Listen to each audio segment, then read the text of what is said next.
Cuando Mary despertó, se habían perdido. Lo sabía, y Clark también lo sabía, aunque al principio no quiso admitirlo.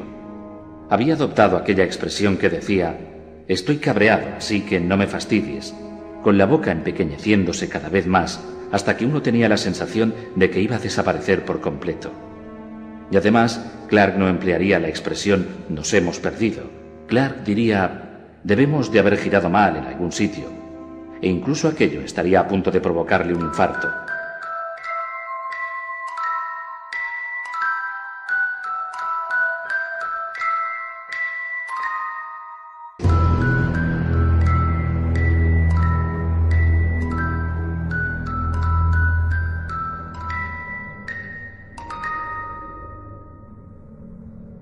Habían salido de Portland el día anterior. Clark trabajaba en una empresa de ordenadores, una de las gigantes, y había sido idea suya eso de ver algo de Oregón, aparte de la agradable pero aburrida zona residencial de clase media alta en la que vivían, una zona que sus habitantes conocían por el nombre de Ciudad del Software. «Dicen que hay unos parajes preciosos por ahí», le había contado Clark. «¿Quieres ir a echar un vistazo? Tengo una semana de vacaciones y ya han empezado a correr rumores de traslado. Si no aprovechamos la ocasión para ir a ver el verdadero Oregón ahora, creo que los últimos 16 meses no serán más que un agujero negro en mi memoria». Mary había accedido de buen grado, porque la escuela había terminado 10 días antes y no tenía clases de verano. Además, le seducía la idea de un viaje casual y espontáneo, aunque olvidaba que, a menudo, ese tipo de vacaciones acababan como las suyas, con los viajeros perdidos en alguna carretera secundaria que avanzaba por el sendero cubierto de mala hierba del Quinto Pino. Era una aventura, suponía Mary, al menos uno podía verlo así si quería, pero había cumplido los 32 en enero y creía que ya estaba un poco crecidita para las aventuras. A esas alturas, su idea de unas vacaciones realmente agradables consistía en un motel con una piscina limpia, albornoces sobre la cama y un secador de pelo que funcionara en el cuarto de baño. No obstante, el día anterior lo habían pasado bien. El paisaje era tan maravilloso que incluso Clark había quedado lo suficientemente impresionado como para permanecer en silencio por una vez. Habían pasado la noche en una encantadora fonda rural situada al este de Eugene. Habían hecho el amor no una vez, sino dos, algo de lo que, sin lugar a dudas, no era demasiado vieja para disfrutar, y por la mañana se habían dirigido hacia el sur con la intención de pasar la noche en las cataratas Klamath. Habían empezado el día en la carretera estatal 58 de Oregón, y aquello también había estado bien, pero más tarde, mientras comían en Oak Ridge, Clark había propuesto abandonar la carretera principal, que estaba repleta de caravanas y camiones cargados de troncos. «Bueno, no sé», había empezado Mary, con el tono dubitativo de una mujer que ha oído muchas propuestas similares de su hombre y ha sufrido las consecuencias de unas cuantas. «No me haría ninguna gracia perderme por ahí, Clark. Parece muy vacío». Había señalado con una cuidada uña una mancha verde en el mapa denominada los bosques de Boulder Creek. «Aquí dice bosques, es decir, nada de gasolineras, lavabos ni moteles». «Oh, vamos», había replicado Clark mientras empujaba a un lado los restos de su pollo frito. En el tocadiscos, Steve Earle y los Dukes cantaban 6 días en la carretera, y más allá de las ventanas surcadas de suciedad, un puñado de niños de aspecto aburrido hacían piruetas con sus monopatines. Daba la impresión de que estaban matando el tiempo a la espera de ser lo suficientemente mayores para largarse para siempre de aquel pueblo, y Mary los comprendía a la perfección. «Han comido, cariño. Seguimos por la 58, unos cuantos kilómetros al este, y después giramos hacia el sur por la comarcal 42. ¿Lo ves?» «Ajá». Mary también veía que, mientras que la carretera 58 era una gruesa línea roja, la comarcal 42 no era más que una línea fina en zigzag. Pero en aquel momento estaba repleta de carne y puré de patatas, y no había querido poner en tela de juicio el instinto pionero de Clark, mientras se sentía como una boa constrictor que se acabara de tragar una cabra. Lo que le apetecía, de hecho, era retreparse en el asiento de su viejo y encantador Mercedes y echar una cabezadita. «Y luego», había insistido Clark, «está esta carretera de aquí. No está numerada, así que supongo que no es más que un camino rural, pero va directamente a las cataratas Touty. Y desde aquí no hay más que un tiro de piedra hasta la carretera 97, así que, ¿qué te parece?» Pues que seguramente nos perderemos, había respondido ella, aunque más tarde lo lamentó. Pero supongo que no pasará nada siempre y cuando encuentres un lugar lo bastante ancho como para dar la vuelta con la princesa.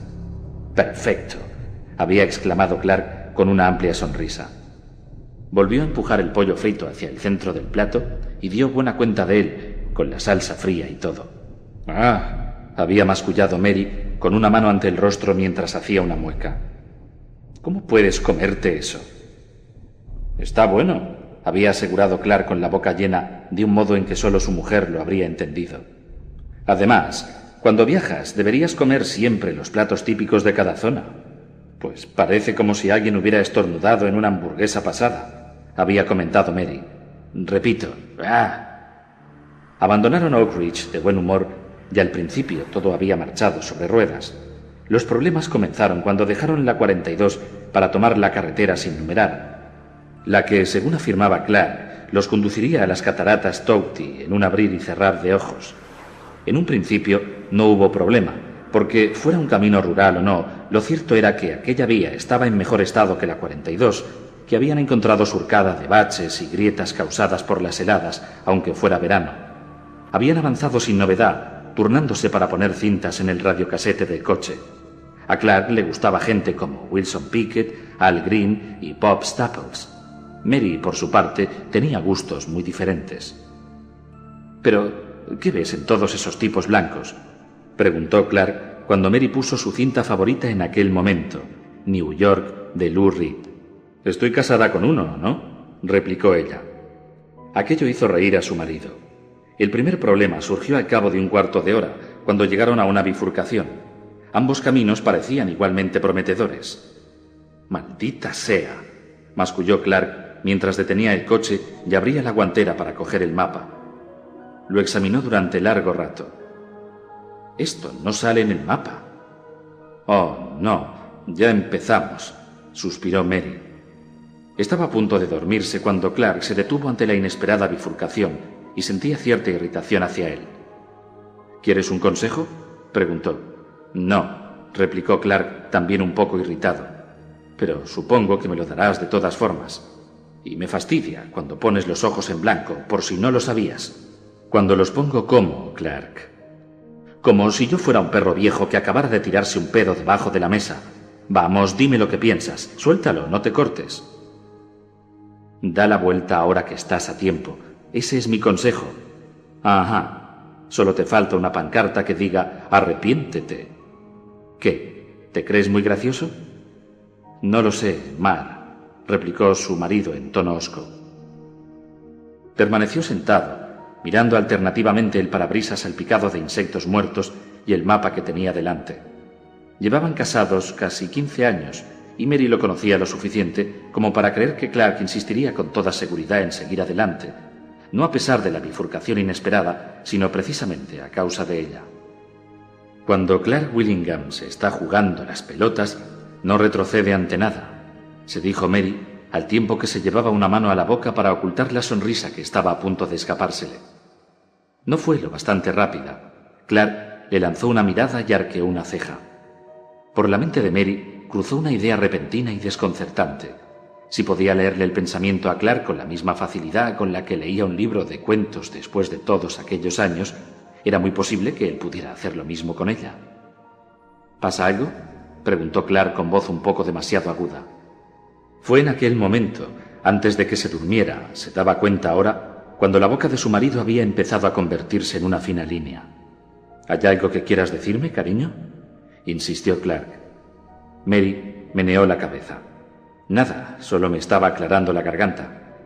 Clark asintió con un gesto, se empujó las gafas sobre la frente cada vez más despejada y alzó el mapa hasta que casi le rozó la punta de la nariz. «Bueno», empezó, «tiene que ser el camino de la izquierda, porque es el que va hacia el sur, hacia las cataratas Touty. El otro se dirige hacia el este, seguramente es el camino de algún rancho o algo así». «¿Un camino de rancho con una línea divisoria amarilla?». La boca de Clark se empequeñeció un poco más. «Te sorprendería saber lo bien que les van las cosas a algunos de estos rancheros», replicó. Mary sopesó la posibilidad de decirle que los tiempos de los exploradores y los pioneros ya habían pasado a la historia, que no se estaba jugando los testículos, pero decidió que prefería 1000 veces echar una cabezadita bajo el sol de la tarde a discutir con su marido, sobre todo después de la sesión doble de la noche anterior. Y al fin y al cabo, tarde o temprano llegarían a alguna parte, ¿no? Acunada por aquella idea tan consoladora y con Lou Reed de fondo, cantando un tema sobre la última gran ballena de América, Mary Willingham se durmió. Cuando la carretera que Clark había escogido empezó a deteriorarse, Mary se había sumido en un sueño ligero. Soñaba que estaban de nuevo en la cafetería de Oak Ridge en la que habían almorzado. Estaba intentando introducir una moneda en el tocadiscos, pero la ranura estaba bloqueada por algo que parecía carne viva. Uno de los niños que había estado jugando en el estacionamiento pasaba junto a ella con su monopatín y la gorra de los Trail Blazers puesta del revés. «¿Qué le pasa a este trasto?», le preguntaba Mary. El chico se acercaba, echaba un rápido vistazo y se encogía de hombros. «Nada», contestaba, «es el cuerpo de algún tipo, muerto para ti y para todos. Esto no es cualquier cosa, sino cultura de masas, pichoncito». Entonces alargaba la mano, le retorcía el pezón derecho de un modo nada amistoso, por cierto, y se alejaba.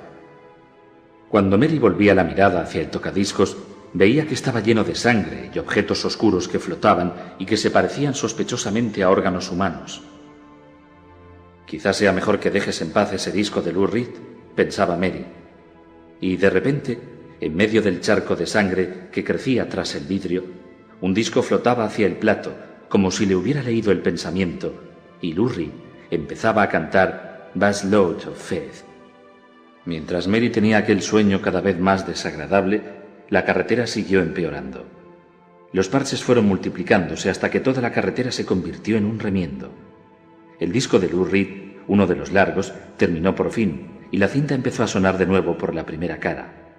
Clark ni siquiera se percató de ello. La agradable expresión con la que había iniciado el día había desaparecido por completo. Su boca se había encogido hasta adquirir el aspecto de un capullo. Si Mary hubiera estado despierta, le habría persuadido para que diera la vuelta y retrocediera todos aquellos kilómetros.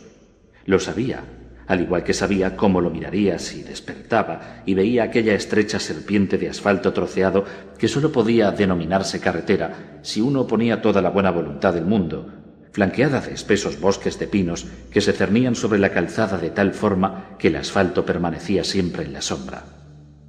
No se habían cruzado con un solo coche desde que abandonaran la Comarcal 42. Sabía que debería dar la vuelta. Mary no soportaba que se metiera en líos como aquel, aunque siempre olvidaba la gran cantidad de veces que él había conseguido llegar a su destino sin vacilar por carreteras desconocidas. Clark Willingham era uno de los muchos millones de hombres americanos que estaban convencidos de que tenían una brújula en la cabeza. Pese a todo, continuó, obstinado al principio con que tenían que llegar a las cataratas Touty por aquel camino, y más tarde solo esperándolo. Además, no había ningún sitio para dar la vuelta. Si lo intentaba, hundiría a la princesa hasta los guardabarros en una de las zanjas lodosas que flanqueaban aquel miserable camino de cabras que no merecía el nombre de carretera. Y quién sabía cuánto tiempo tardaría una grúa en llegar allí, o cuántos kilómetros tendría que recorrer a pie para llamar una. Por fin, llegó a un lugar en el que podía dar la vuelta, otra bifurcación, pero decidió no hacerlo. La razón era bien sencilla. Mientras que la vía de la derecha era un sendero de grava con una tira de hierbajos en el centro, la rama izquierda volvía a ser una carretera ancha, bien pavimentada y dividida por una brillante línea amarilla. Según la brújula cerebral de Clark, aquella carretera se dirigía hacia el sur. Casi olía las cataratas Touty. 15 kilómetros, tal vez 25, 30 a lo sumo. No obstante, al menos consideró la posibilidad de dar la vuelta. Cuando se lo contó a Mary más tarde, su mujer lo observó con suspicacia, pero era cierto.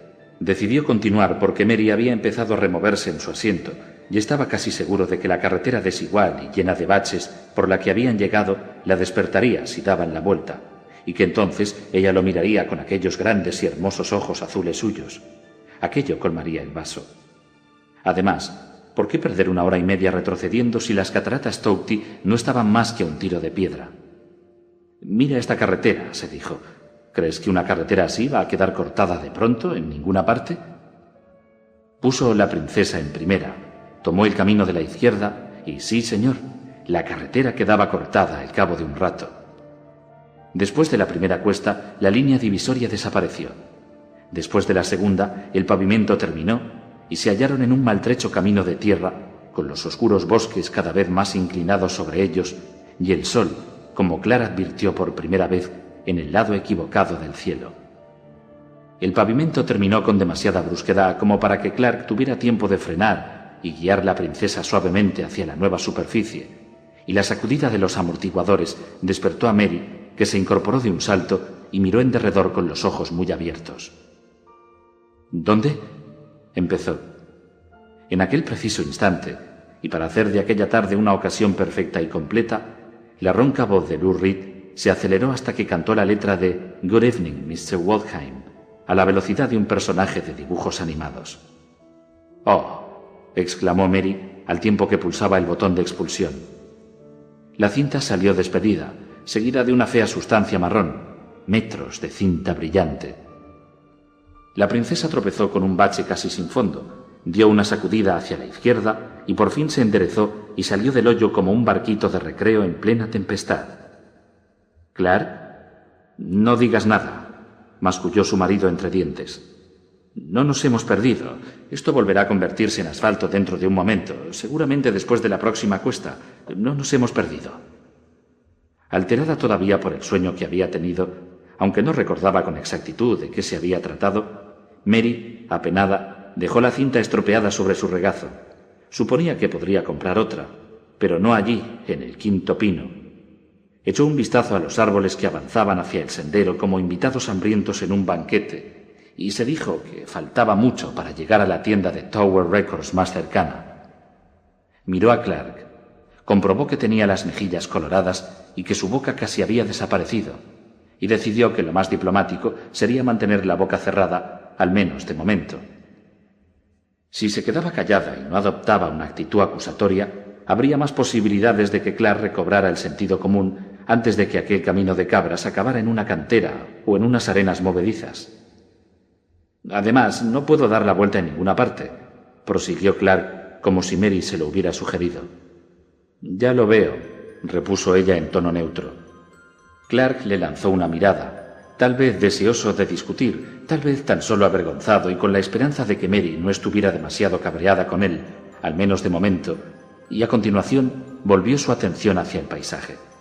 En el centro del sendero se veía ahora una tira de hierbajos y el camino se había estrechado tanto que si llegaban a cruzarse con otro coche, uno de los dos tendría que dar marcha atrás. Y eso no era todo. El piso de los dos carriles del sendero parecía cada vez menos seguro. Los árboles cubiertos de maleza tenían aspecto de estar disputándose su lugar en la empapada tierra.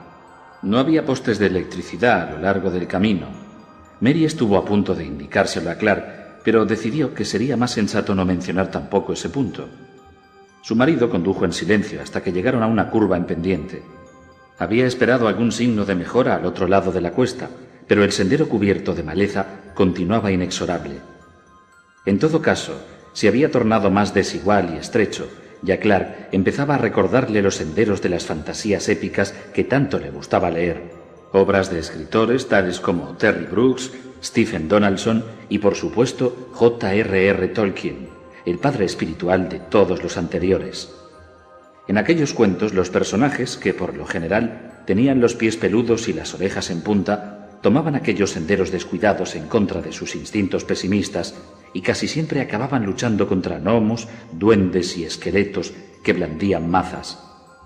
«Clark, ya lo sé», interrumpió su marido, golpeando el volante con la mano izquierda, un golpe seco y frustrado que no hizo más que activar el claxon. «Ya lo sé». Detuvo el Mercedes, que ya ocupaba la carretera entera. ¿Carretera? Diablos, Callejuela ya era un hombre demasiado rimbombante para ella. Puso punto muerto y se apeó. Mary lo siguió, aunque más despacio. La fragancia balsámica de los árboles era celestial, y Mary se dijo que había algo hermoso en aquel silencio, un silencio que no se veía interrumpido por el rugido de motor alguno, ni siquiera el zumbido lejano de ningún avión, ni por ninguna voz humana, pero al mismo tiempo tenía algo sobrecogedor. Incluso los sonidos que oía el canto de un pájaro en los abetos, el susurro del viento, el sordo gruñido del motor diésel de la princesa, acentuaban el muro de silencio que los rodeaba. Mary miró a Clark por encima del techo gris de la princesa, y en su mirada no había reproche ni enojo, sino una llamada de ayuda. «Sácanos de aquí, ¿de acuerdo? Por favor». «Lo siento, cariño». La preocupación que revelaba su rostro no la tranquilizó en absoluto. «¿De verdad?» Mary intentó hablar, pero de su boca no brotó sonido alguno en el primer momento. Carraspeó y volvió a intentarlo. «¿Qué te parece si damos la vuelta, Clark?» Su marido lo consideró durante unos instantes, en los que el pájaro que había oído tuvo tiempo de volver a emitir su llamada y ser contestado desde las profundidades del bosque, y por último meneó la cabeza. «Solo como último recurso. Hay al menos 4 kilómetros hasta la última bifurcación». «¿Quieres decir que hemos pasado otra bifurcación?» Clark hizo una mueca, bajó la mirada y asintió con la cabeza. «Dar la vuelta... Bueno, ya ves lo estrecha que es la carretera y el fango que hay en las cunetas. Si nos caemos en una...» Meneó la cabeza y suspiró. «Así que seguimos». «Creo que sí. Si la carretera se fastidia del todo, tendré que intentar dar la vuelta, por supuesto. Pero para entonces ya estaremos mucho más metidos en el bosque, ¿no?» De momento estaba consiguiendo, y no del todo mal, que el tono acusatorio no apareciera en su voz, pero cada vez le resultaba más difícil. Estaba cabreada con él, muy cabreada, y también cabreada consigo misma, por permitir que los metiera en aquel lío y por tratarlo con la suavidad con que lo estaba tratando en aquel momento. «Sí, pero prefiero encontrar un lugar para dar la vuelta más adelante que arriesgarme a conducir marcha atrás durante varios kilómetros por este camino de mierda. Si resulta que tenemos que dar marcha atrás, me lo tomaré con calma. Conduciré durante 5 minutos, descansaré durante 10 y volveré a conducir otros 5. Esbozó una sonrisa forzada. «Será una auténtica aventura». «Oh, sí, eso seguro», repuso Mary, mientras se repetía que su definición de aquel tipo de cosas no era aventura, sino coñazo. «¿Estás seguro de que no quieres seguir solo porque en realidad crees que encontraremos las cataratas Touty al otro lado de la próxima cuesta?» Durante un instante, la boca de Clark pareció desaparecer por completo, y Mary se preparó para aguantar un chaparrón de justiciera ira masculina. De repente, hundió la cabeza entre los hombros y negó con la cabeza. En aquel momento, Mary vio el aspecto que tendría 30 años más tarde, y aquello la asustó mucho más que estar en el quinto pino, atrapada en una carretera secundaria. «No», dijo Clark, «ya he desistido de encontrar las cataratas Touty. Una de las grandes reglas de viajar por América es que los caminos sin postes eléctricos, al menos a un lado, no llevan a ninguna parte». Así que él también se había dado cuenta. «Vamos», prosiguió Clark mientras volvía a subir al coche. «Voy a intentar salir de aquí y la próxima vez te haré caso». «Sí, seguro», pensó Mary entre divertida y resentida. «Eso ya lo has dicho 1000 veces». Pero antes de que Clark pusiera la palanca de cambio en primera, Mary posó una mano sobre la de él. «Sé que lo harás», dijo, convirtiendo las palabras de él en una promesa. «Y ahora salgamos de este lío. Cuenta con ello. Y ten cuidado. También puedes contar con eso». Clark le dedicó una leve sonrisa que la hizo sentirse un poco mejor, y a continuación puso la primera. El gran Mercedes gris, que desentonaba bastante en aquellos profundos bosques, empezó a deslizarse lentamente por el tenebroso sendero. Avanzaron casi 2 kilómetros más, según el cuentakilómetros, pero no se produjo cambio alguno en el paisaje, salvo que el camino de carros se estrechó aún más. Mary pensó que los cuidados abetos ya no parecían invitados hambrientos en un banquete, sino espectadores curiosos y morbosos de un terrible accidente. Si el camino se hacía más estrecho, las ramas de los árboles empezarían a arañar los flancos del coche. Entretanto, la tierra que había debajo de los árboles había dejado de ser fangosa para tornarse pantanosa. En algunas depresiones del terreno, Mary vio charcos de agua estancada cubiertos de polen y agujas de abeto caídas. El corazón le latía demasiado aprisa y 2 veces se sorprendió mordiéndose las uñas, un hábito que creía haber superado definitivamente un año antes de conocer a Clark. empezaba a darse cuenta de que si se quedaban atascados entonces, lo más probable era que se vieran obligados a pasar la noche en la Princesa. Y en aquel bosque había animales, los había oído en los alrededores. Algunos de ellos parecían osos. La idea de toparse con un oso mientras estaban allí parados, mirando el Mercedes atascado, hizo que el corazón de Mary diese un vuelco. Clark, creo que será mejor que lo dejemos e intentemos dar marcha atrás. Ya son más de las 3 y... Mira, ¿no es una señal? Mary entornó los ojos para ver mejor. Ante ellos, el sendero ascendía hacia la cumbre de una colina cubierta de espeso bosque. Cerca de la cima se veía una señal de color azul brillante. Sí, asintió. Es una señal. Estupendo. ¿Puedes leer lo que dice? Ajá. Dice: si habéis llegado hasta aquí, la habéis cagado del todo. Clark le lanzó una mirada entre divertida e irritada. Muy gracioso, Mar. Gracias, Clark. Hago lo que puedo. Iremos hasta la cima de la colina, leeremos la señal y veremos lo que hay al otro lado de la cuesta. Si no vemos nada esperanzador, intentaremos dar marcha atrás, ¿de acuerdo? ¿De acuerdo? Clark le dio una palmadita en el muslo y a continuación siguió conduciendo con cuidado. El Mercedes avanzaba con tal lentitud que oían el suave sonido de la maleza al chocar contra los bajos del coche. Mary ya distinguía las palabras escritas en la señal, pero en el primer momento no dio crédito a lo que veía, segura de que se había equivocado. Era una locura, pero cada vez se hallaban más cerca y las palabras no cambiaron. ¿Dice lo que creo que dice?, preguntó Clark. Mary lanzó una carcajada breve y extrañada. Sí, pero debe de ser obra de algún bromista, ¿no crees? Ya no creo nada. No hace más que traerme problemas, pero veo algo que no es una broma. Mira, Mary. A unos 10 metros más allá de la señal, justo antes de llegar a la cima de la colina, el sendero se ensanchaba de forma drástica hasta convertirse de nuevo en una carretera asfaltada y dotada de línea divisoria. Mary sintió que el alivio le quitaba un peso casi físico de encima.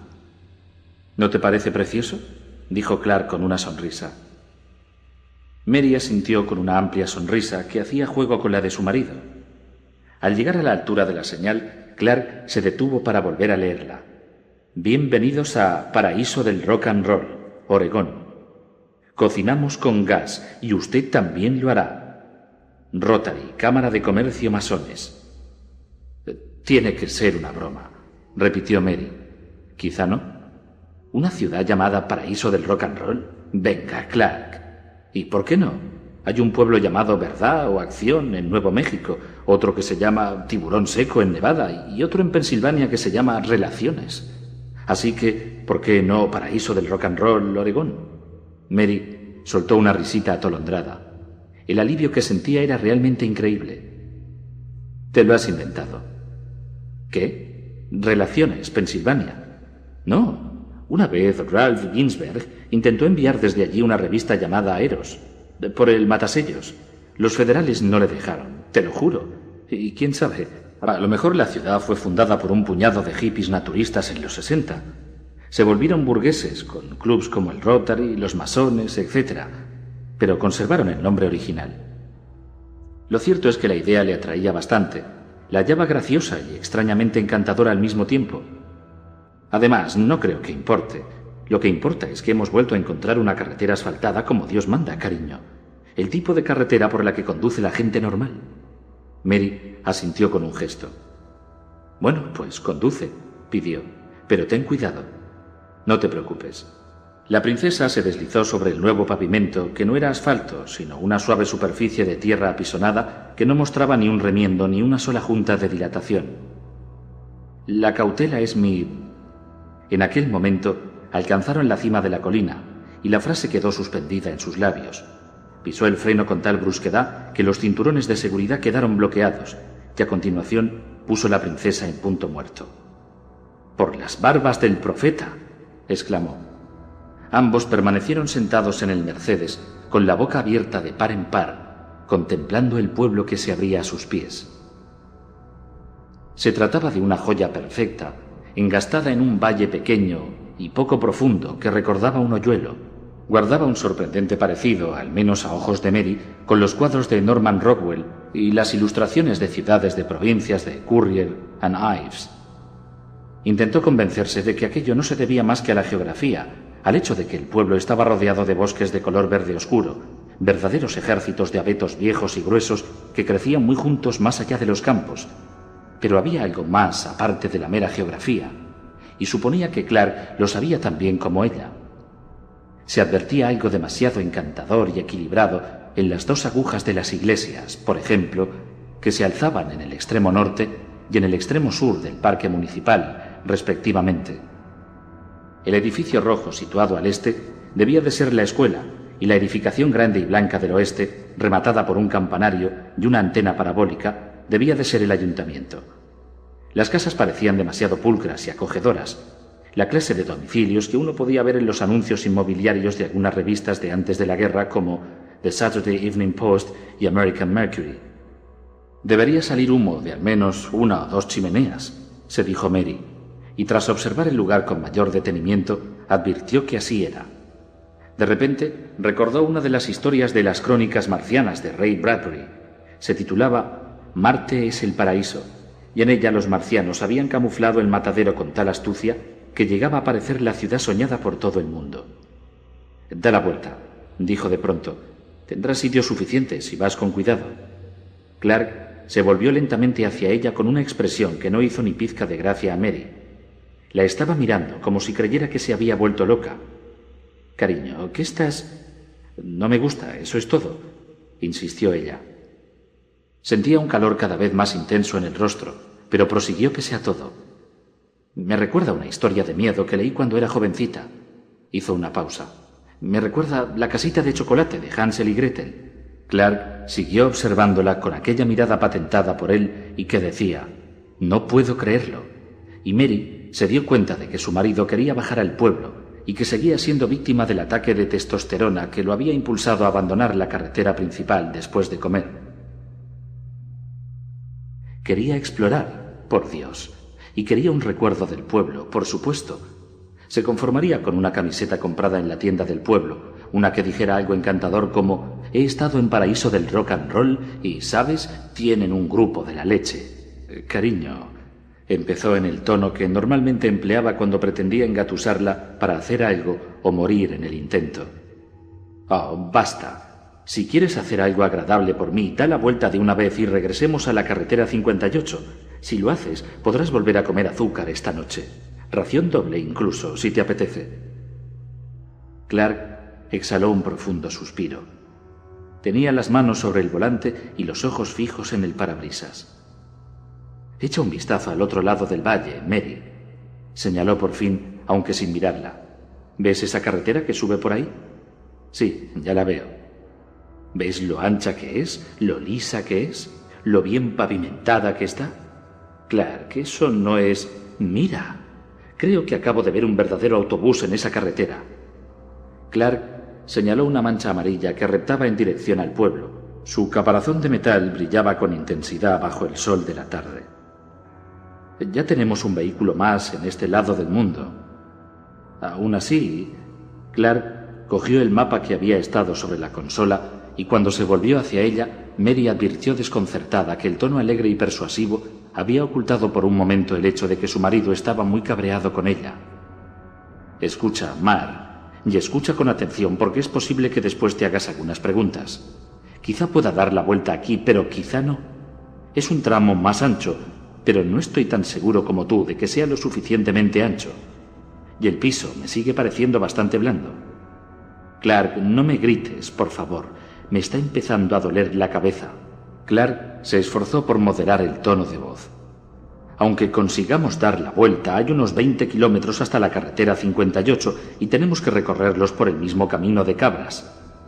«20 kilómetros no es tanto», repuso Mary en un intento de mantenerse firme, aunque sabía que empezaba a flaquear.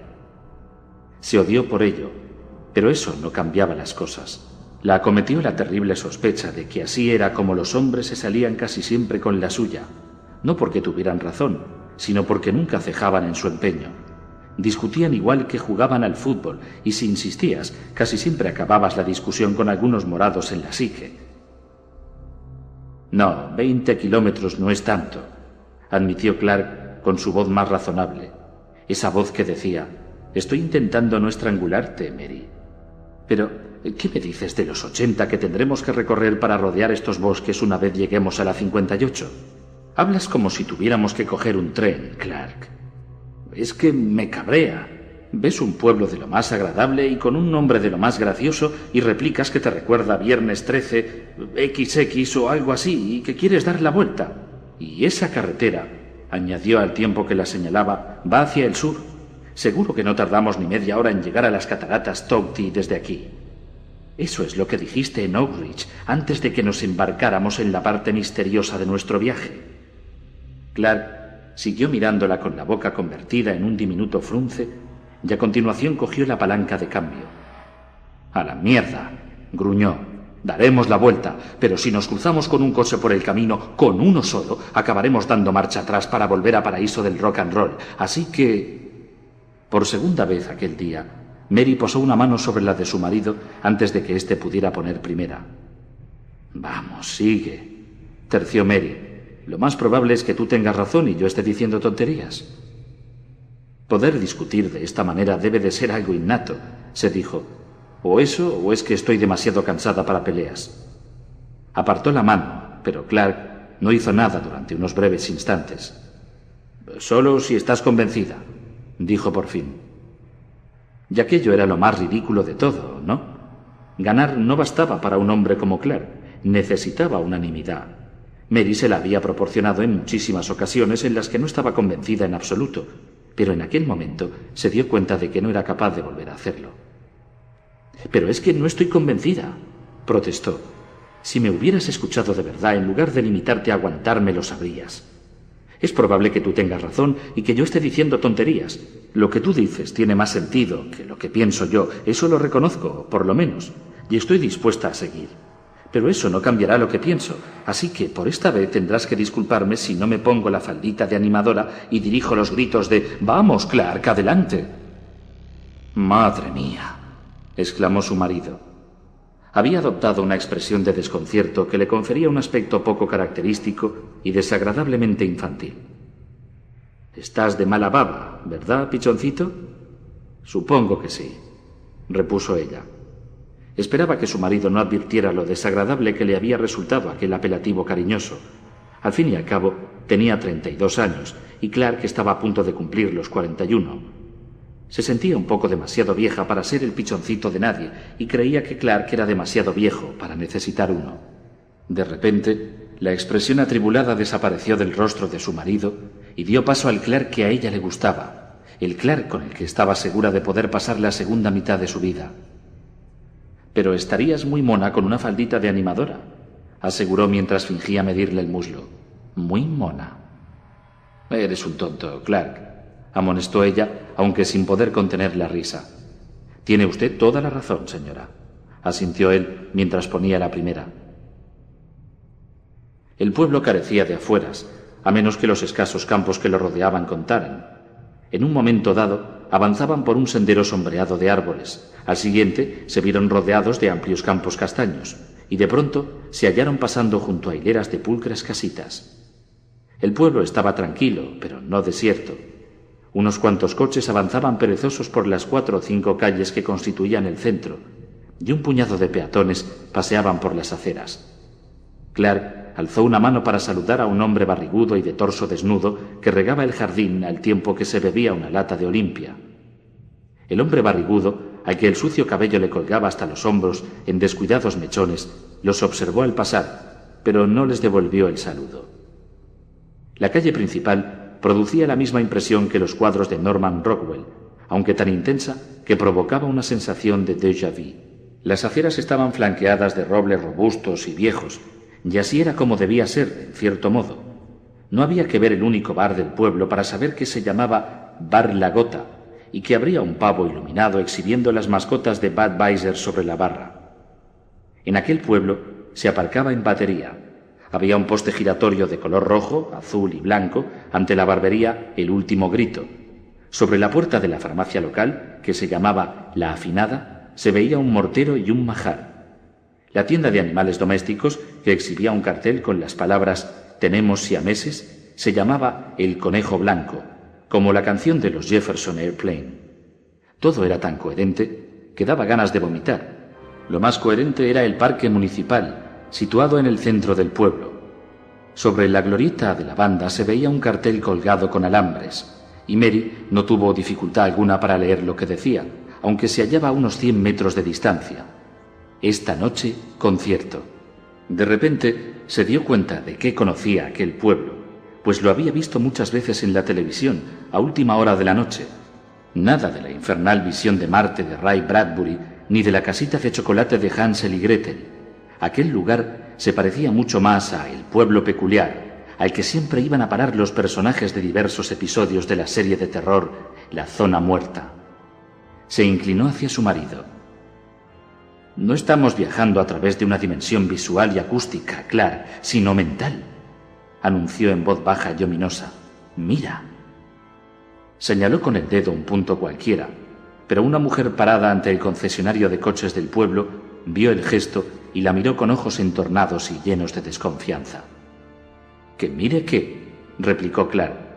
Su voz volvía a sonar irritada, y Mary supuso que ahora se debía a que Clark sabía perfectamente a lo que se refería su mujer. «Hay una señal ahí delante. Estamos llegando a...» «Oh, basta ya, Mar», la interrumpió Clark al tiempo que metía el coche en un sitio vacío de la calle principal. «Clark», casi chilló Mary, «¿qué estás haciendo?». Su marido señaló a través del parabrisas un establecimiento que ostentaba un nombre desagradable, en cierto modo: Restaurante Rock-a-Boogie. «¿Tengo sed? Voy a entrar para comprarme una Pepsi enorme. No tienes que venir conmigo, puedes quedarte en el coche. Pon el seguro en todas las puertas, si quieres». Dicho aquello, Clark abrió la puerta. Antes de que pudiera sacar las piernas, Mary lo agarró por el hombro. «Clark, no vayas, por favor». Su marido se volvió para mirarla, y Mary se dio cuenta de inmediato de que debería haberse callado el chistecito sobre la señal y la ciudad a la que estaban llegando, típico de La Zona Muerta, y no porque estuviera equivocada, sino porque tenía razón. Ya salía otra vez el macho. No había parado porque tuviera sed, nada de eso. Había parado porque aquel extraño pueblo lo había asustado también a él. Tal vez un poco, tal vez mucho, Mary no lo sabía, pero sabía que Clark no tenía intención de seguir hasta estar convencido de que no tenía miedo, ni una pizca. «No tardaré mucho. ¿Quieres un ginger ale o algo así?» Mary oprimió el botón del cinturón de seguridad. «Lo que quiero es que no me dejes aquí sola». Clark le lanzó una mirada, como diciendo que ya sabía que lo acompañaría. Y a Mary le entraron ganas de arrancarle un par de mechones de cabello. «Y lo que también quiero es darte una patada en el culo por meternos en esta situación», añadió. Le complació comprobar que la expresión indulgente de su marido se trocaba en otra de dolida sorpresa. «Vamos, reposta en la boca de incendios más próxima y luego sácame de aquí, Clark».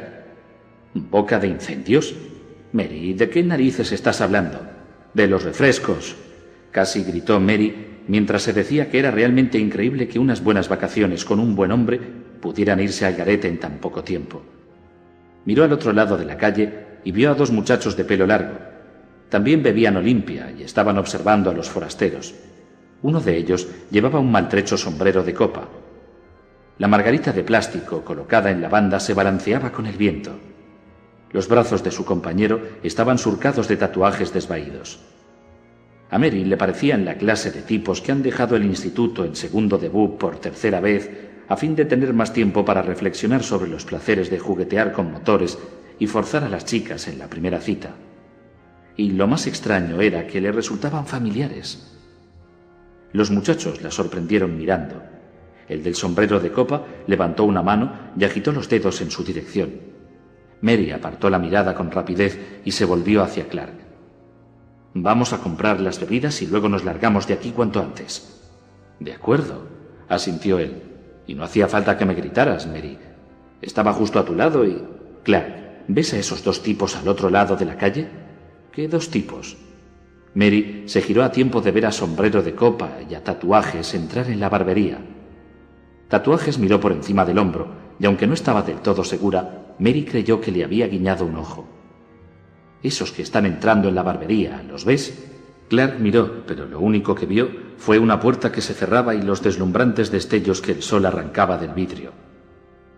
«¿Y qué pasa con ellos?»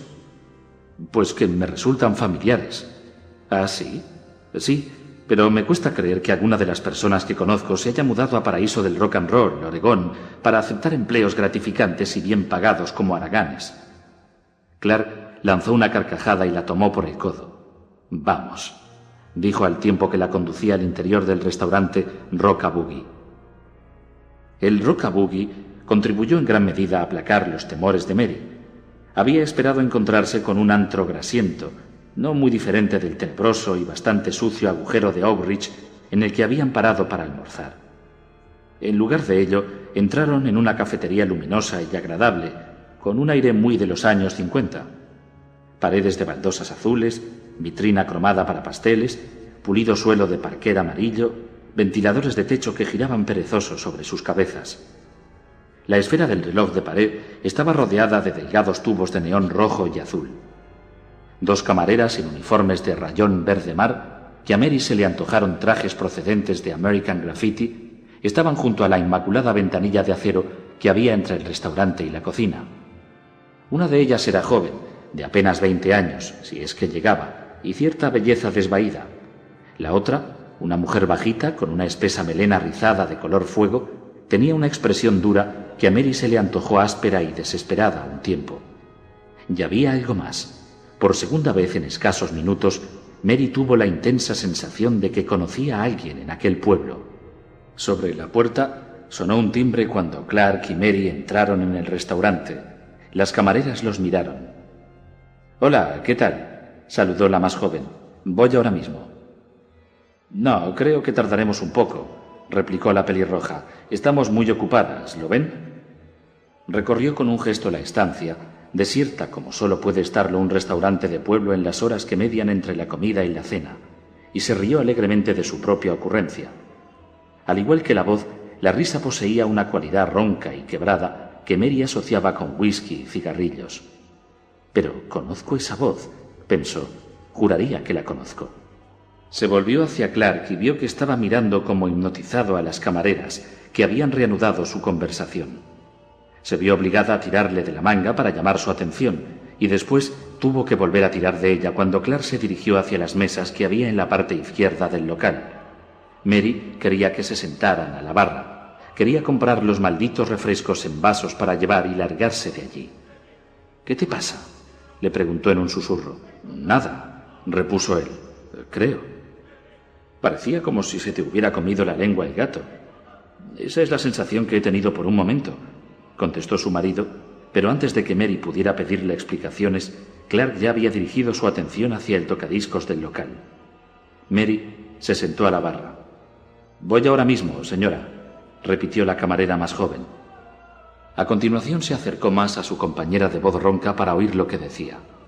A juzgar por su expresión, Mary supuso que a la joven no le interesaba gran cosa lo que decía la pelirroja. «Mary, este tocadiscos es fantástico», exclamó Clark en tono complacido. «Cantidad de cosas de los 50. The Moonglows, The Five Satins, Shep and the Limelights, Laverne Baker. Madre mía, Laverne Baker cantando Tweedledee. No he oído esa canción desde que era un crío». «Bueno, pues guárdate el entusiasmo. Solo hemos venido a comprar bebidas para llevar, ¿te acuerdas?» «Sí, sí». Dirigió una última mirada al tocadiscos, exhaló un suspiro de irritación y por último se unió a ella en la barra. Mary sacó la carta del soporte colocado junto al salero y el pimentero, sobre todo para no tener que ver ni el ceño fruncido ni el labio inferior de su marido. «Mira», decía Clark sin pronunciar palabra, un rasgo que, según había descubierto, era uno de los efectos retardados más discutibles del matrimonio. «He conseguido abrirme camino por la selva mientras tú dormías. He matado al búfalo, he luchado contra los indios, te he traído sana y salva a este encantador oasis en medio del desierto, y cómo me lo agradeces. Ni siquiera me dejas poner Tweedledee en el tocadiscos». «Da igual», se dijo Mary. «Enseguida nos iremos, así que da igual». Buen consejo. Mary lo siguió concentrando toda su atención en la carta. Hacía juego con los uniformes de rayón, el reloj de neón, el tocadiscos y la decoración en general, que, aunque muy discreta, solo podía describirse como de mediados de siglo. El Frankfurt no era un Frankfurt, sino un perrito caliente. La hamburguesa con queso era un Chubby Checker y la hamburguesa doble con queso era un Big Bopper. La especialidad de la casa era una pizza completa, con todo menos orquesta, decía la carta. «¡Qué mono!», murmuró. «Shubidua, shubidua y todo eso. ¿Qué dices?». Mary meneó la cabeza. La camarera joven se acercó a ellos mientras sacaba la libreta del bolsillo del delantal. Les dedicó una sonrisa, pero a Mary le pareció de compromiso. La mujer daba la impresión de estar cansada y encontrarse mal. Tenía una costra sobre el labio superior y sus ojos ligeramente inyectados en sangre recorrían la habitación sin cesar. Parecían posarse en todo menos en sus clientes. «¿Qué les pongo?». Clark se acercó para coger la carta que sostenía Mary. Ella se apartó. «Una Pepsi y un ginger ale grandes para llevar, por favor». «Deberían probar la tarta de cerezas», exclamó la pelirroja con su voz ronca. La camarera pareció acobardarse al oír la voz de su compañera. «Rick acaba de hacerla. Tendrán la impresión de que han muerto y están en el paraíso», añadió sonriéndoles y con los brazos en jarras. «Claro que ya están en paraíso, pero ya saben lo que quiero decir». «Gracias», empezó Mary, «pero tenemos mucha prisa y...». «Pues sí, ¿por qué no?», la interrumpió Clark. Su voz le llegaba desde muy lejos. «2 trozos de tarta».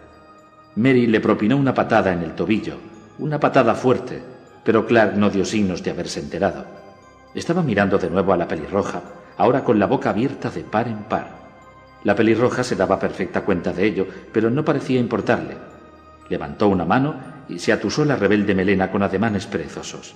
«2 refrescos para llevar, 2 trozos de tarta para comer aquí», confirmó la camarera más joven.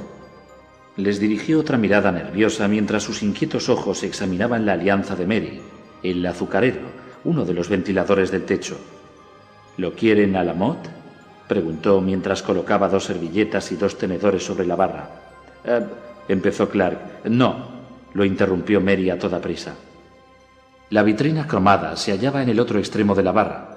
En cuanto la camarera se volvió, Mary se inclinó hacia su marido. «¿Por qué me haces esto, Clark?», masculló. «Sabes perfectamente que quiero largarme de aquí. Esa camarera, la pelirroja, no es...». «Y deja ya de mirarla», susurró Mary furiosa. «Pareces un crío intentando mirarle las bragas a una niña por debajo de la falda». Clark apartó la mirada de la camarera, pero con un esfuerzo. ¿Es el vivo retrato de Janis Joplin o es que me he vuelto loco? Con un sobresalto, Mary miró de nuevo a la pelirroja. Se había girado un poco para hablar con el cocinero a través de la ventanilla, pero Mary todavía distinguía 2/3 partes de su rostro, y eso le bastó. Un chasquido casi audible le cruzó la mente cuando sobrepuso la cara de la pelirroja a la que aparecía en la portada de unos discos que todavía tenía. Discos de vinilo impresos en una época en que nadie tenía Walkman y en que el concepto del compact disc habría sido tildado de ciencia ficción. Discos empaquetados en cajas de cartón de la licorería del barrio y guardados en algún ático polvoriento. Discos con títulos tales como Big Brother and the Holding Company, Cheap Thrills y Pell. Y el rostro de Janis Joplin, aquel rostro dulce y sencillo que se había tornado viejo, áspero y marcado demasiado pronto. Clark tenía razón. La cara de aquella mujer era el vivo retrato de la que aparecía en las portadas de aquellos viejos discos. Salvo que no era solo la cara, y Mary sintió que el temor se adueñaba de ella, haciendo que su corazón se tornara de repente ligero, vacilante y peligroso. Era la voz. Le vino a la memoria el aullido estremecedor y agudo de Janis al comienzo de «Piece of my heart». Comparó aquel grito desgarrado y alcohólico con la voz ronca de whisky y Marlboro de la pelirroja, al igual que había hecho con los rostros, y supo que si la camarera empezaba a cantar aquella canción, su voz sonaría exactamente igual que la de la muchacha muerta de Texas. Porque es la muchacha muerta de Texas. Felicidades, Mary. Te ha costado 32 años, pero por fin lo has conseguido. Has visto tu primer fantasma. Intentó desterrar aquella idea de su mente. Intentó convencerse de que cierta combinación de factores, uno de los cuales era, sin duda, el estrés que le había producido el hecho de perderse, la había conducido a hacer comparaciones peregrinas. Pero aquellas reflexiones racionales no tenían ninguna oportunidad contra la certeza que sentía en las entrañas. Estaba viendo un fantasma. De repente, todo su cuerpo sufrió un extraño cambio. El corazón empezó a latirle con violencia, como un corredor repleto de adrenalina al tomar la salida en una eliminatoria olímpica. La adrenalina le oprimió el estómago y le golpeó el diafragma como un trago de coñac. Sentía las axilas empapadas en sudor y las sienes húmedas. Lo más asombroso era el modo en que el color inundó el mundo, confiriendo a todos los objetos, el neón del reloj, la pulcra ventanilla de la cocina, los trazos de colores del tocadiscos, un aspecto irreal y al mismo tiempo demasiado real. Oía el sonido de los ventiladores al surcar el aire sobre su cabeza, un sonido profundo y rítmico que recordaba una mano acariciando una prenda de seda. Percibía el olor de carne refrita procedente de la plancha situada en la habitación contigua, y al mismo tiempo sintió que estaba a punto de perder el equilibrio y desplomarse al suelo en un letargo mortal. «Contrólate, mujer», se ordenó con desesperación. «Tienes un ataque de pánico, nada más. Nada de fantasmas, monstruos ni demonios. Solo un ataque de pánico global, de los de siempre. No es la primera vez que te pasa. Los tenías antes de los exámenes importantes en la universidad. Tuviste uno el primer día que te tocó dar clase en una escuela y otro cuando tuviste que hablar delante de la asociación de padres. Ya sabes lo que es y puedes afrontarlo. No vas a desmayarte, así que contrólate. ¿Me oyes?» Cruzó los dedos de los pies dentro de los zapatos de tacón bajo y los apretó con toda la fuerza de que era capaz, concentrándose en la sensación, utilizándola en un esfuerzo por volver a la realidad y alejarse de aquel lugar excesivamente brillante que sabía era la antesala del desmayo. «Cariño», la llamó la voz de Clark desde muy lejos. «¿Estás bien?» «Sí, muy bien», repuso su propia voz desde el mismo lugar. No obstante, sabía que estaba más cerca de lo que habría estado si hubiera intentado hablar 15 segundos antes. Sin dejar de oprimir los dedos de los pies unos contra otros, cogió la servilleta que había dejado la camarera, deseosa de sentir su textura.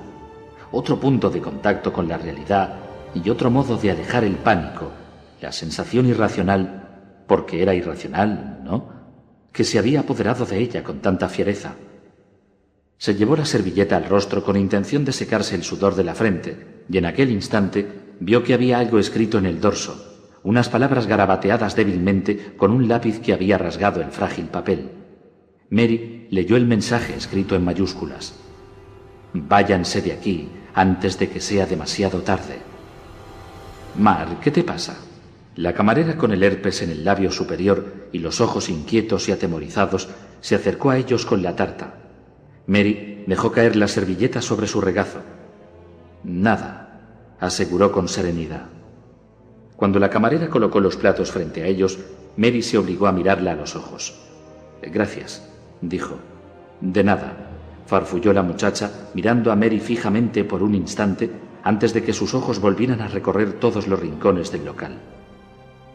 «Veo que has cambiado de idea acerca de la tarta». Clark pronunció aquellas palabras en el tono condescendiente y sabelotodo tan característico de él y que tanto enfurecía a Mary. «Mujeres», decía aquel tono. «Dios mío, mira que son raras. A veces no basta con darles de comer, sino que tienes que alimentarlas con cucharilla. Forma parte del trabajo. No es fácil ser hombre, pero hago lo que puedo, sí, señor». «Bueno, es que tiene muy buen aspecto», repuso Mary, maravillada por la normalidad de su voz. Dedicó una radiante sonrisa a Clark, consciente de que la pelirroja que se parecía tanto a Janis Joplin no les quitaba ojo de encima. «No puedo creer lo mucho que se parece a...» empezó Clark. Mary le propinó otra patada en el tobillo, pero esta vez con todas sus fuerzas, sin andarse con chiquitas. Clark resopló de dolor y abrió los ojos de par en par, pero antes de que pudiera pronunciar palabra, Mary le pasó la servilleta con el mensaje garabateado a lápiz. Clark bajó la cabeza, lo miró, y Mary empezó a rezar de verdad, por primera vez en unos 20 años. «Por favor, Dios, haz que vea que no es una broma. Haz que vea que no es una broma, porque esa mujer no solo se parece a Janis Joplin, sino que es Janis Joplin, y tengo una sensación terrible acerca de este pueblo, una sensación espantosa». Clark levantó muy lentamente la cabeza, dando al traste con las esperanzas de Mary. En su expresión vio confusión y exasperación, pero nada más. Clark abrió la boca para hablar y siguió abriéndola y abriéndola hasta que no pudo más, como si alguien le hubiera arrebatado los soportes que le sujetaban la mandíbula. Mary siguió su mirada. El cocinero, enfundado en un inmaculado uniforme blanco y con un gorrito blanco ladeado sobre un ojo, había salido de la cocina y estaba apoyado en la pared de azulejos con los brazos cruzados. Estaba hablando con la pelirroja. La camarera joven estaba junto a ellos, mirándolos con una combinación de terror y cansancio. «Si no se larga de aquí muy pronto, ya solo sentirá cansancio», se dijo Mary, «o tal vez apatía». El cocinero era increíblemente apuesto, tan guapo que a Mary le resultaba imposible calcular la edad que tendría. Entre 35 y 45, seguramente, pero era incapaz de precisar más. Al igual que la pelirroja, le resultaba familiar. El cocinero los miró con unos ojos azules muy separados y rodeados de espléndidas pestañas. Les dedicó una breve sonrisa antes de volver su atención hacia la pelirroja y decirle algo que la hizo lanzar una áspera carcajada. «Dios mío, es Rick Nelson», susurró Clark. «No puede ser. Es imposible. Rick Nelson murió en un accidente de avión hace unos 6 o 7 años. Pero es él». Mary abrió la boca para decirle que se equivocaba, dispuesta a descartar aquella idea tan absurda, aunque a ella ya le resultaba imposible creer que la camarera pelirroja no fuera Janis Joplin, la ruidosa cantante de blues muerta tantos años antes. Sin embargo, antes de que pudiera articular palabra, percibió de nuevo aquel chasquido, el chasquido que había convertido la vaga comparación en absoluta certeza. Clark había logrado dar nombre a aquel rostro porque le llevaba casi 9 años, porque escuchaba la radio y miraba escenario americano cuando Rick Nelson era Rick Nelson, y cuando canciones como Bebop Baby y Lonesome Town eran números 1, no solo temas polvorientos desterrados a las emisoras nostálgicas que escuchaban los hijos del boom de la píldora, personajes ya canosos. Clark lo reconoció primero, pero ahora que se lo había señalado, Mary no podía negarlo. ¿Qué había dicho la camarera pelirroja? Deberían probar la tarta de cerezas. Rick acaba de hacerla. Y ahí, a unos 7 metros de distancia, la víctima mortal de un accidente aéreo estaba contando un chiste a la víctima mortal de una sobredosis de heroína, y debía de ser un chiste verde, a juzgar por la expresión de ambos. La pelirroja echó bruscamente la cabeza hacia atrás y lanzó otra carcajada ronca. El cocinero esbozó una sonrisa, y los hoyuelos se acentuaron junto a las comisuras de sus labios gordezuelos. Y la camarera más joven, la del herpes y los ojos aterrados, miró a Clark y a Mary como diciendo: «¿Lo ven? ¿Lo están viendo?». Clark seguía mirando fijamente al cocinero y a la camarera con aquella alarmante expresión de confusa certeza, el rostro tan alargado que parecía reflejado en el espejo de un laberinto de feria. «Lo van a notar si es que no lo han notado ya», se dijo Mary. «Y entonces habremos perdido cualquier oportunidad de salir de esta pesadilla. Creo que será mejor que te hagas cargo de la situación, pequeña, y deprisa. La cuestión es, ¿qué vas a hacer?». Alargó una mano hacia la de su marido con la intención de oprimírsela, pero entonces decidió que aquello no bastaría para cerrarle la boca. En lugar de ello, bajó la mano y le apretó las pelotas con todas sus fuerzas. Clark dio un respingo como si hubiera sufrido una descarga eléctrica y se volvió hacia ella con tal brusquedad que estuvo a punto de caerse del taburete. «Me he dejado el monedero en el coche», dijo Mary con una voz que se le antojó demasiado frágil y alta. «¿Te importaría ir a buscarlo, Clark?».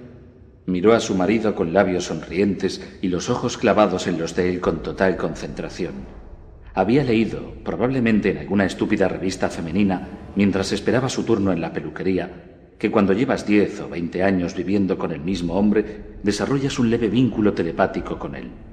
Dicho vínculo, proseguía el artículo, resulta de lo más práctico cuando tu marido invita a su jefe a cenar sin llamarte antes, o cuando le has pedido que te traiga una botella de amaretto y un cartón de nata del supermercado. En aquel momento, Mary intentó transmitirle un mensaje mucho más importante, y lo intentó con todas sus fuerzas.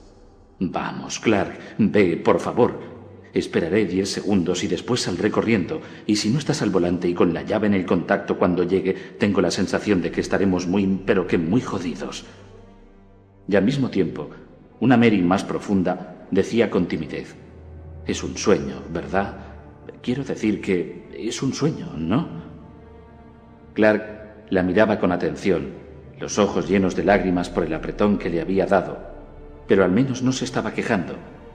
Por un instante, desvió la mirada hacia la pelirroja y el cocinero. Comprobó que seguían absortos en su conversación. Por lo visto, ahora era ella la que estaba contando un chiste, y a continuación se volvió de nuevo hacia Mary. «Quizás se ha caído debajo del asiento», continuó ella con aquella voz demasiado frágil y alta antes de que Clark pudiera pronunciar palabra. «Es el rojo». Tras un momento de silencio que se le antojó eterno, Clark asintió con una leve inclinación de cabeza. «De acuerdo». Mary podría haberle besado al comprobar que hablaba en tono completamente normal. «Pero no te comas mi trozo de tarta mientras estoy fuera. Vuelve antes de que me acabe el mío y no pasará nada», repuso al tiempo que se metía un pedazo en la boca. La tarta le resultaba completamente insulsa, pero aún así esbozó una sonrisa. «Sí, señor». Sonrió como la reina de la gran manzana de Nueva York que había sido en cierta ocasión. Clark empezó a bajarse del taburete y de repente, desde el exterior, llegó una serie de notas de guitarra amplificadas. No eran acordes, sino simples notas golpeadas. Clark dio otro respingo y Mary alargó una mano para aferrarse al brazo de su marido. El corazón, que ya había recobrado su ritmo normal, empezó a latirle de nuevo con gran violencia. La pelirroja y el cocinero, e incluso la camarera más joven, que gracias a Dios no se parecía a ningún famoso, miraron indiferentes a través de los ventanales del Rock-a-Boogie. «No se preocupe, querida», dijo la pelirroja.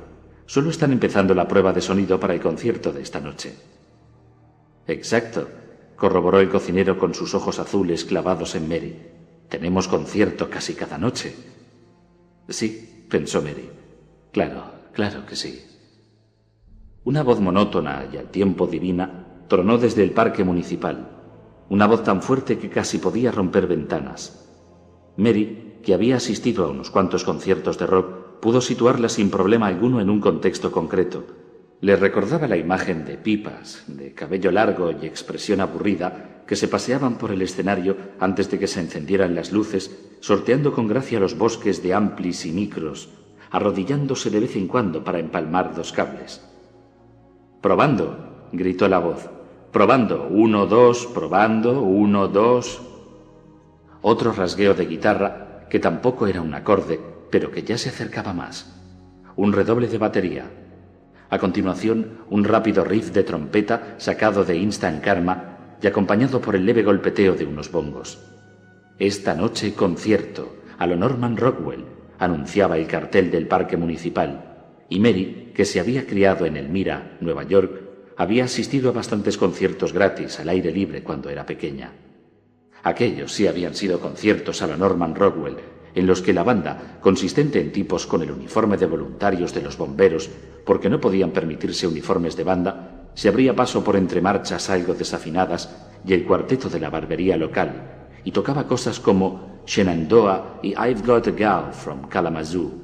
Tenía la impresión de que el concierto de paraíso del rock and roll no se parecía mucho a las sesiones musicales en las que ella y sus amigos se dedicaban a corretear por ahí blandiendo bengalas cuando el atardecer daba paso a la noche cerrada. Tenía la impresión de que estos conciertos al aire libre tendrían más de Goya que de Norman Rockwell. «Voy a buscar tu monedero», dijo Clark. «Que aproveche». «Gracias, Clark». Mary se metió otro pedazo de tarta insulsa en la boca y observó a su marido acercarse a la puerta. Caminaba a cámara lenta, de un modo que a los espantados ojos de Mary parecía absurdo y al mismo tiempo horrible. «Por lo que a mí respecta, no estoy en la misma habitación con un par de cadáveres famosos», decía a su andar. «¿Cómo? ¿Yo preocupado?» «Date prisa», quería gritar Mary. «Olvida los andares de pistolero y mueve el culo». El timbre de la puerta sonó. La puerta se abrió en el momento en que Clark alargaba la mano para abrirla y otros 2 tejanos muertos entraron en el restaurante. El de las gafas oscuras era Roy Orbison. El de las de montura de concha era Buddy Holly. «Toda la peña de Texas», pensó Mary en un arranque de locura a la espera de que los 2 hombres agarraran a su marido y se lo llevaran. «Perdón, señor», dijo el hombre de las gafas oscuras con toda cortesía. Y en lugar de coger a Clark, se hizo a un lado para dejarlo pasar. Clark asintió en silencio. De pronto, Mary tuvo la seguridad de que no podía hablar. y salió a la brillante luz del sol, dejándola sola con los muertos, y aquella idea pareció conducirla de forma natural a otra aún más horrible. Clark iba a marcharse sin ella.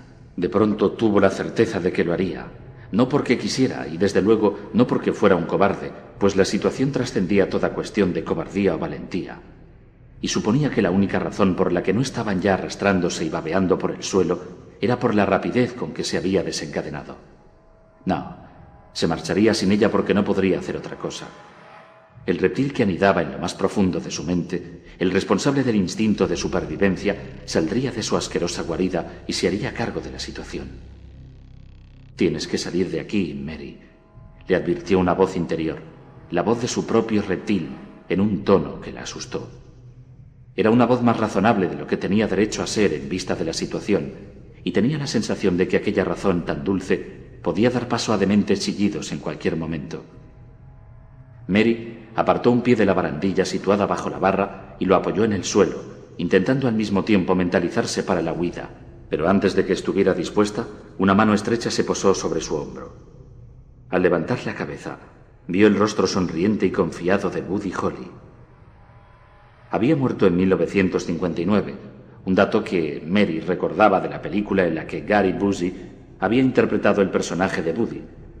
Habían pasado más de 30 años desde su muerte, pero Buddy Holly seguía siendo un desgarbado muchacho de 23 años que aparentaba 17, de grandes ojos tras los cristales de sus gafas y una nuez que subía y bajaba con rapidez, como si tuviera vida propia. Llevaba una fea cazadora a cuadros y una corbata de lazo. El alfiler de corbata era una gran cabeza de buey cromada. El rostro y el gusto de un paleto, podría decirse, pero el rictus de la boca tenía algo demasiado sabio, demasiado oscuro, y, por un momento, la mano se aferró a su hombro con tal fuerza que Mary percibió las duras callosidades de las yemas de los dedos del muchacho, callosidades causadas por la guitarra. «¿Qué tal, cariño?», la saludó. El aliento le olía a chicle de clavo. En el cristal izquierdo de las gafas se veía una finísima grieta que descendía en zigzag. «No te había visto nunca por estos parajes». Aunque parecía increíble, Mary se llevó otro trozo de tarta a la boca, y su mano ni siquiera vaciló cuando una bola de relleno de tarta aterrizó de nuevo en el plato. Más increíble aún, consiguió deslizar el tenedor entre los labios al tiempo que esbozaba una leve y cortés sonrisa. «No», repuso. De algún modo, sabía que no podía dejar que aquel hombre notara que lo había reconocido. Si lo advertía, cualquier posibilidad que tuviera ella y Clark de salir de allí se esfumaría por completo. «Mi marido y yo pasábamos por aquí, ya sabe». ¿Y se habría marchado ya Clark, intentando desesperadamente respetar el límite de velocidad, con el rostro bañado en sudor, mirando una y otra vez por el espejo retrovisor? Se habría marchado. El hombre de la cazadora a cuadros sonrió, dejando al descubierto unos dientes demasiado grandes y afilados. «Sí, ya sé, y tanto que lo sé. Un día por aquí y otro por allá. Van por ahí los tiros, ¿eh?» «Pues yo preferiría estar allá», replicó Mary con recato. Al oír aquello, los recién llegados se miraron y a continuación lanzaron una carcajada. La camarera joven los miraba con sus ojos asustados e inyectados en sangre. «No ha estado nada mal», comentó Buddy Holly. «Pero usted y su hombre tendrían que pensar en quedarse por aquí un rato, al menos para el concierto de esta noche. Es un espectáculo de narices, se lo digo yo». De repente, Mary se dio cuenta de que el ojo que había detrás del vidrio agrietado estaba lleno de sangre. Cuando la sonrisa de Holly se amplió y formó arrugas en los rabillos de sus ojos, una gota roja le cayó sobre el párpado inferior y le resbaló por la mejilla como una lágrima. «¿Verdad, Roy?»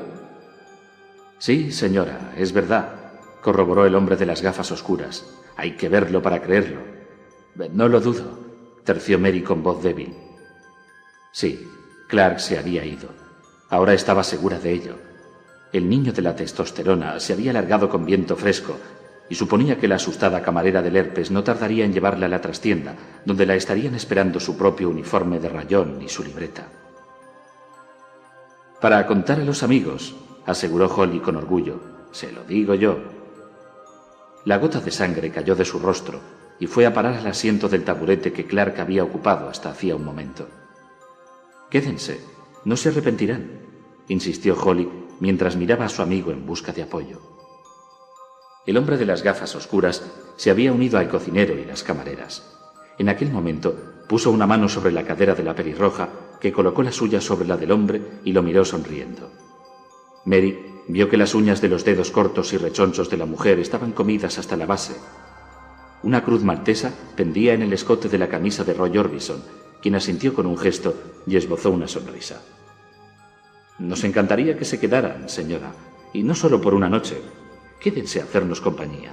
Eso era lo que decíamos en mi pueblo». «Se lo preguntaré a mi marido», se oyó decir Mary. «Si es que lo vuelvo a ver alguna vez», añadió mentalmente. «Eso es encanto», exclamó Holly. «Así se habla». A continuación, y ante el increíble asombro de Mary, le oprimió el hombro una vez más y se alejó dejando libre el camino hacia la puerta. Y más increíble aún, comprobó que la rejilla del radiador del Mercedes y el símbolo distintivo del capó seguían fuera. Buddy se unió a su amigo Roy, le guiñó un ojo, lo cual provocó una nueva lágrima sangrienta, y a continuación le metió mano a Janice. Esta lanzó una exclamación indignada, y en aquel instante una nube de gusanos salió despedida de su boca. La mayoría cayeron al suelo, entre sus pies, pero algunos se le quedaron pegados en el labio inferior, donde siguieron retorciéndose. La camarera joven se volvió de espaldas con una mueca triste y asqueada, al tiempo que se llevaba una mano al rostro a modo de protección. Y para Mary Willingham, que de repente comprendió que sin duda habían estado jugando con ella desde el principio, correr dejó de ser un movimiento planeado para convertirse en una reacción instintiva. Se levantó de un salto y corrió como un rayo hacia la puerta. «¡Oiga!», gritó la pelirroja. «¡Oiga! No ha pagado la tarta ni los refrescos. Esto no es una casa de caridad, zorra. Rick, Buddy, a por ella». Mary agarró el pomo de la puerta, pero éste se le escurrió entre los dedos. Oyó el sonido de pasos que se acercaban tras ella. Volvió a coger el pomo, logró hacerlo girar y abrió la puerta con tal violencia que arrancó el timbre que sonaba cuando se abría. De repente, una mano estrecha y llena de callos la agarró justo por encima del codo. Los dedos ya no la oprimían, sino que la pellizcaban. Percibió que un nervio reaccionaba con rapidez, enviando agudas señales de dolor desde el codo hasta la parte izquierda de la mandíbula antes de dormirle el brazo. Mary lanzó el puño derecho hacia atrás como si fuera un palo de croquet de mango corto y golpeó lo que parecía el delgado escudo óseo de una pelvis masculina. Oyó un gruñido de dolor. Al parecer sentían dolor por muertos que estuvieran, y la presión de la mano cedió. Mary se apartó de un tirón y salió dando tumbos, con el cabello alborotado en todas direcciones por el miedo. Sus aterrados ojos se clavaron en el Mercedes que seguía aparcado en la calle. Bendijo a Clark por quedarse, y por lo visto había captado todo el mensaje, porque estaba sentado al volante en lugar de buscar el monedero debajo del asiento, y puso en marcha el Mercedes en el mismo momento en que la vio salir del Rockabuggy. El hombre de la chistera con la margarita y su compañero tatuado se hallaban de nuevo ante la barbería, observando impávidos a Mary mientras abría de golpe la puerta del coche. Mary creyó reconocer al de la chistera. Tenía 3 discos de los Lynyrd Skynyrd y estaba casi segura de que era Ronnie Van Zant. En aquel mismo instante se dio cuenta de que sabía quién era su compañero tatuado. Era Duane Allman, que había resultado muerto cuando su motocicleta fue a parar bajo las ruedas de un gran camión articulado 20 años antes. El hombre extrajo algo del bolsillo de su cazadora tejana y le dio un mordisco. Mary comprobó sin sorpresa alguna que se trataba de un melocotón, fruta famosa en la Georgia natal de Allman. Rick Nelson salió a toda prisa del Rockabuggy. Buddy Holly le pisaba los talones. Tenía la parte derecha del rostro empapada en sangre. «¡Entra!», gritó Clark. «¡Entra en el coche, joder!». Mary se zambulló de cabeza en el Mercedes y Clark dio marcha atrás antes de que su mujer pudiera siquiera cerrar la puerta. Las ruedas traseras de la princesa chirriaron y levantaron nubarrones de polvo azulado. Mary fue lanzada hacia adelante con violencia cuando Clark pisó el freno. Alargó el brazo tras de sí para intentar cerrar la puerta al tiempo que Clark mascullaba un juramento e intentaba poner la primera. Rick Nelson se abalanzó sobre el capó gris de la princesa. Tenía los ojos relucientes y los labios abiertos en torno a dientes increíblemente blancos en una escalofriante sonrisa. Se le había caído el gorro de cocinero y el cabello le colgaba alrededor de las sienes en grasientos mechones y rizos. «¡Vais a venir al concierto!», chilló. «¡Vete a tomar por el culo!», chilló Clark. Logró poner la primera y pisó el acelerador a fondo. El motor diésel de la Princesa, tan suave por lo general, aulló y lanzó el coche hacia adelante. La aparición seguía sobre el capó, gruñendo y sonriendo. «¡Abróchate el cinturón de seguridad!», gritó Clark cuando Mary se incorporó. Mary cogió el cinturón y se lo abrochó mientras contemplaba con horrorizada fascinación cómo aquella cosa alargaba el brazo y se aferraba al limpiaparabrisas derecho. Empezó a empujar hacia adelante. El limpiaparabrisas se rompió. La cosa lo miró por un momento, lo arrojó al suelo e intentó coger la escobilla izquierda. Antes de que pudiera hacerlo, Clark volvió a pisar el freno, esta vez con ambos pies. El cinturón de seguridad de Mary se bloqueó y se le clavó en la parte inferior del pecho izquierdo. Por un instante percibió una presión interna, como si una mano despiadada le empujara las entrañas por el embudo de la garganta. La cosa salió despedida y se estrelló contra el suelo. Mary oyó una suerte de crujido y de la cabeza de la cosa surgió una lluvia de sangre. Miró hacia atrás y vio que los demás se acercaban corriendo al coche. A la cabeza iba Janice, cuyo rostro aparecía convulso en una malvada mueca de odio y excitación. Ante ellos, el concierto se incorporó con la articulada facilidad de una marioneta y la misma sonrisa pintada en el rostro. «¡Clark, que vienen!», gritó Mary. Su marido echó un rápido vistazo por el retrovisor y volvió a pisar el acelerador a fondo. La princesa dio un salto hacia adelante. Mary tuvo tiempo de ver al hombre sentado en la calle llevarse un brazo al rostro a modo de protección, y deseó no tener tiempo de ver nada más, pero sí hubo algo más, algo mucho peor. Bajo la sombra de su brazo alzado, comprobó que el hombre seguía sonriendo. En aquel momento, 2 toneladas de ingeniería alemana lo atropellaron. Mary oyó unos crujidos que le recordaron a un par de críos revolcándose en un montón de hojas secas. Se tapó los oídos con las manos. Tarde, demasiado tarde, y gritó. «No te molestes», dijo Clark mientras miraba con expresión ceñuda por el retrovisor. «No debemos de haberle dado demasiado fuerte. Se está levantando». «¿Qué?». «Salvo las marcas de los neumáticos en la camisa, está...». Clark se interrumpió de pronto y se la quedó mirando. «¿Quién te ha pegado, Mary?». «¿Cómo? Te sangra la boca. ¿Quién te ha pegado?». Mary se llevó un dedo a la comisura de los labios, observó la mancha roja y la probó. «No es sangre, sino tarta de cerezas», anunció al tiempo que lanzaba una carcajada histérica y desesperada. «Sácame de aquí, Clark, por favor, sácame de aquí». «Desde luego». Clark volvió su atención a la calle principal del pueblo, que era ancha, y al menos por el momento estaba desierta. Mary se percató de que, pese a las guitarras y los amplis que esperaban en el parque municipal, tampoco había postes de electricidad en la calle principal. No tenía idea de dónde sacaba Paraíso del rock and roll la energía. Bueno, quizás sí tenía una ligera idea, pero desde luego no la sacaba de la compañía eléctrica de Oregón. La princesa iba ganando velocidad como todos los diésel parecen hacerlo, sin prisas, pero con una fuerza inexorable, y dejaba a su paso grandes nubes marrones de combustible quemado.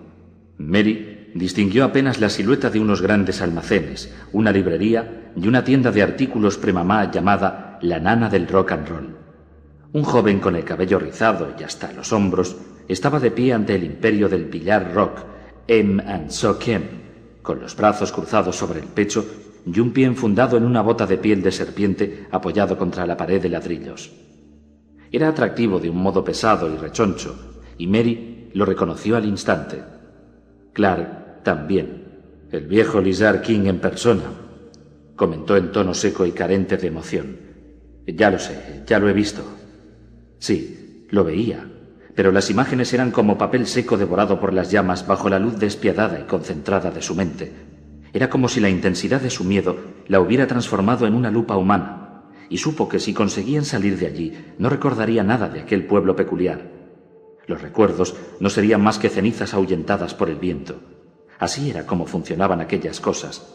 Uno no podía retener aquellas imágenes diabólicas, recordar aquellas experiencias diabólicas y seguir cuerdo, de modo que la mente se convertía en un horno de alta temperatura e incineraba los recuerdos a medida que nacían. Seguro que es por eso que la gente aún puede permitirse el lujo de no creer en fantasmas ni casas embrujadas, se dijo. porque cuando la mente se vuelve hacia lo terrorífico y lo irracional, como alguien al que obligan a girarse y mirar la cara de Medusa, entonces olvida. Tiene que olvidar. Y, Dios mío, además de salir de aquí, lo único que quiero en el mundo es olvidar. En aquel momento vio un pequeño grupo de gente en una gasolinera City Service que había en el cruce del final del pueblo. Todos ellos lucían expresiones asustadas y ordinarias sobre sus ropas desvaídas y ordinarias. Un hombre enfundado en un mono de mecánico manchado de grasa, una mujer en uniforme de enfermera, un uniforme que había sido blanco, quizá, pero que ahora se había tornado de un opaco color grisáceo. Una pareja mayor, ella con zapatos ortopédicos y él con audífono, cogidos como niños que temen haberse perdido en el bosque. Sin necesidad de que se lo explicaran, Mary comprendió de inmediato que aquellas personas, al igual que la camarera joven del restaurante, eran los verdaderos habitantes de Paraíso del Rock and Roll, Oregón. Habían sido atrapados como moscas por una planta carnívora. «Por favor, sácame de aquí, Clark», dijo. «Por favor». Algo intentó abrirse paso por su garganta, y Mary se tapó la boca con una mano, segura de que iba a devolver. Pero en lugar de vómito, surgió de su boca un ruidoso eructo que le quemó la garganta y sabía a la tarta de cerezas que se había comido en el Rockabuggy. «No nos pasará nada. Tranquilízate, Mary». La carretera, en la que ya no pensaba como calle principal, ahora que veía el final del pueblo justo frente a ellos, pasaba junto al cuartel municipal de los bomberos de Paraíso del Rock and Roll, situado a la izquierda, y junto a la escuela, situada a la derecha. Incluso en el estado de extremo terror en que se hallaba, Mary veía algo existencial en un centro de enseñanza llamado Escuela Primaria de Rock and Roll.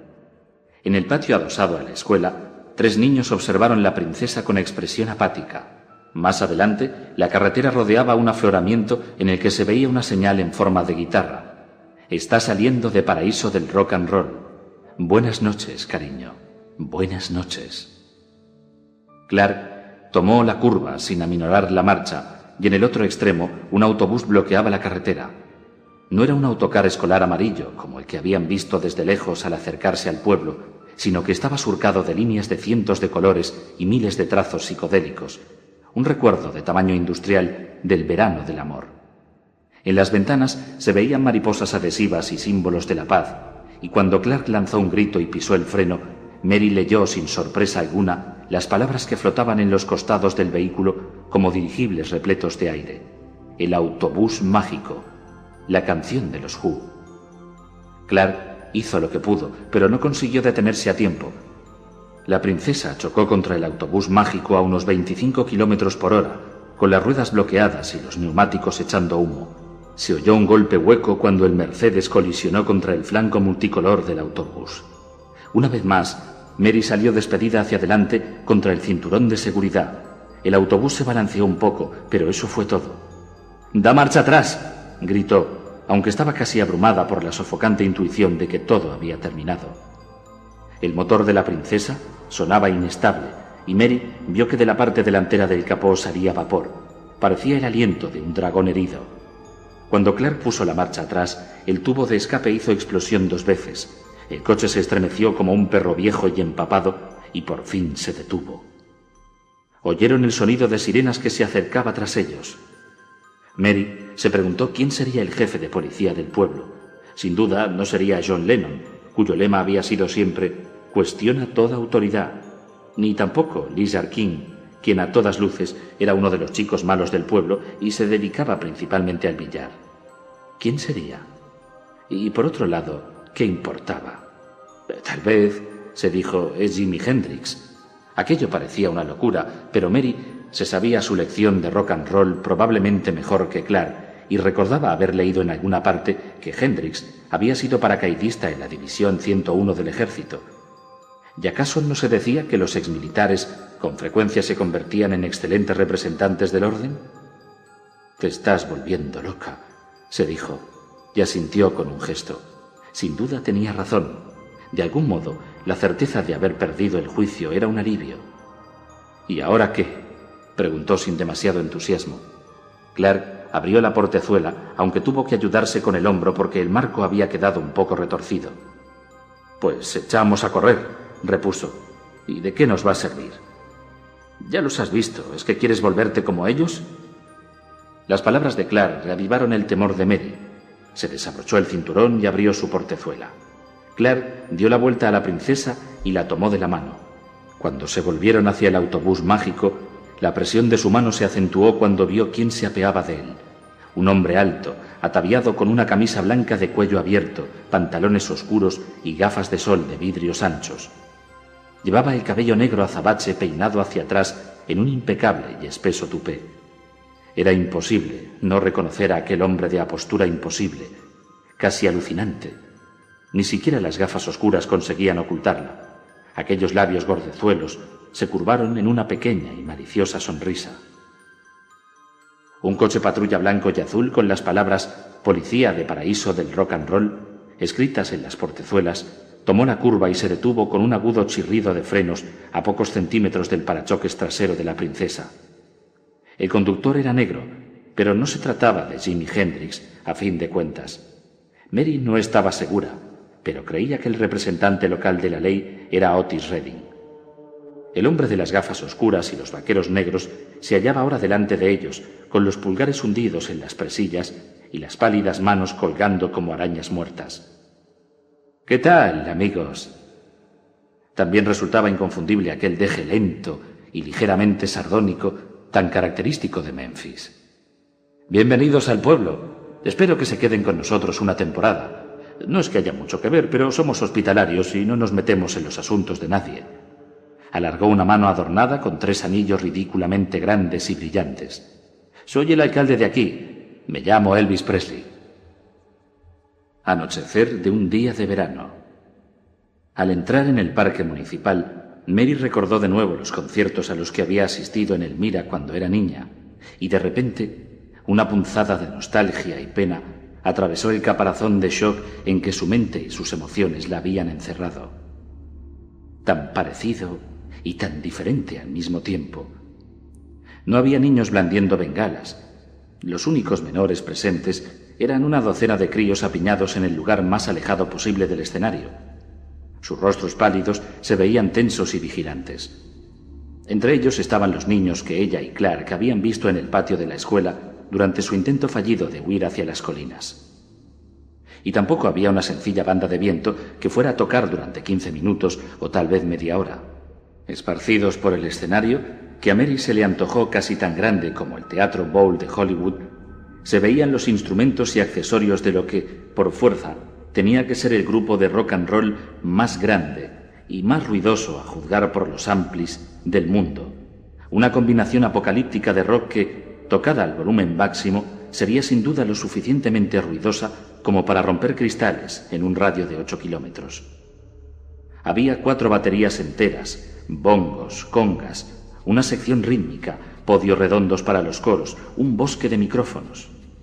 El parque estaba lleno de sillas plegables, entre 700 y 1000, calculaba Mary, aunque no creía que hubiera más de 50 espectadores, tal vez incluso menos.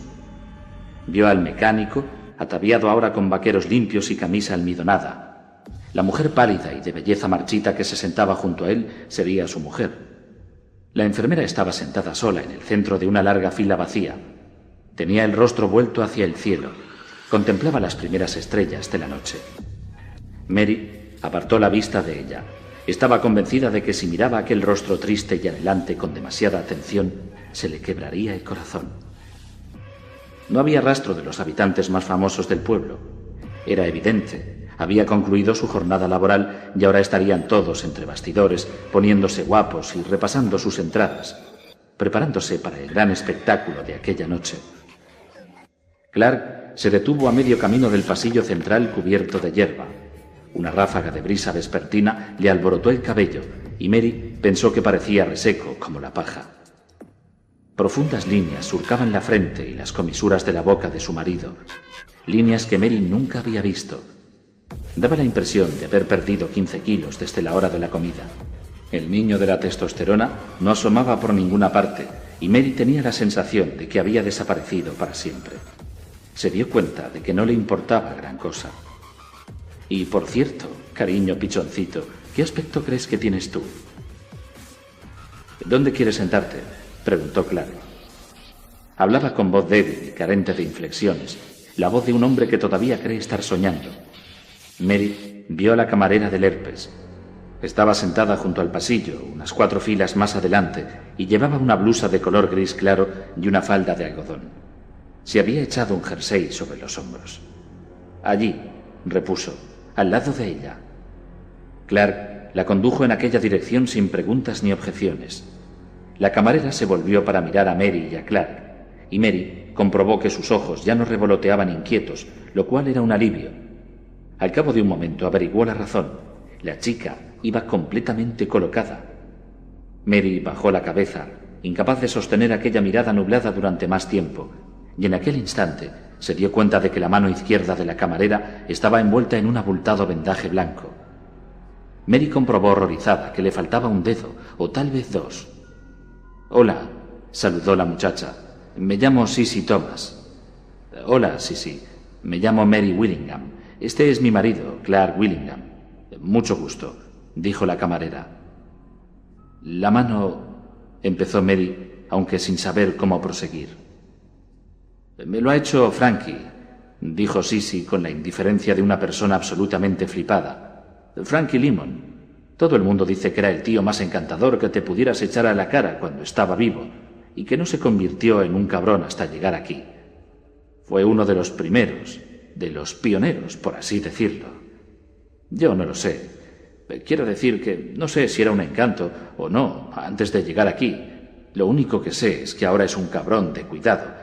Pero no me importa. Lo único que quisiera es que hubierais podido escapar y volvería a hacerlo. Además, Crystal se ocupa de mí». Sissy señaló con un gesto a la enfermera, que había dejado de mirar las estrellas para volverse hacia ellos. «Crystal me cuida mucho. Si queréis, también se ocupará de vosotros. La verdad es que no hace falta perder ningún dedo para querer colocarse en este pueblo. Ni mi mujer ni yo tomamos drogas». Sissy los miró sin decir palabra durante unos instantes. «Acabaréis tomando», aseguró por fin. «¿Cuándo empieza el concierto?» Mary empezaba a sentir que el caparazón se estaba disolviendo y la sensación no le hacía ni pizca de gracia. «Dentro de poco». «¿Y cuánto rato van a tocar?» Sissy guardó silencio durante casi un minuto, y Mary estaba a punto de repetir la pregunta, creyendo que la chica no la había oído o no la había entendido, cuando Sissy habló por fin. «Mucho rato. Quiero decir, el concierto habrá acabado a medianoche, como siempre. Es una ley local, pero aún así seguirán durante mucho tiempo, porque aquí el tiempo es distinto. Quizás, o no sé, cuando esos tipos se dan caña de verdad, a veces se tiran tocando un año más». Una niebla gris y helada empezó a apoderarse de los brazos y la espalda de Mary. Intentó imaginarse lo que sería estar en un concierto de rock durante un año seguido, pero no pudo. «Esto es un sueño y acabarás por despertarte», se dijo. Pero aquella idea, que tan persuasiva le había parecido cuando hablaban con Elvis Presley junto al autobús, bajo la brillante luz del sol, empezaba a perder gran parte de su fuerza y verosimilitud. «No les serviría de nada seguir por esta carretera», les había asegurado Elvis. «No lleva más que al pantano Umpqua. Allí no hay carretera, solo un montón de lodazales y arenas movedizas». Había hecho una pausa. Los cristales de sus gafas oscuras centelleaban como hornos oscuros al sol de media tarde. «Y otras cosas. Osos», había intervenido el policía, que tal vez era Otis Redding. «Eso, osos», había corroborado Elvis, al tiempo que sus labios se curvaban en la sonrisa confiada que Mary recordaba también de la tele y las películas. «Y otras cosas. Si nos quedamos para el concierto de esta noche», había empezado Mary. Elvis había hecho un vigoroso gesto de asentimiento. «¿El concierto? Oh, sí, tienen que quedarse para el concierto. Llevamos una marcha que ¿para qué? Ya lo verán». «Y tanto que lo verán», había añadido el policía. «Si nos quedamos para el concierto, ¿podremos irnos después?» Elvis y el policía habían intercambiado una mirada seria en apariencia, pero que más bien daba la impresión de ser una sonrisa.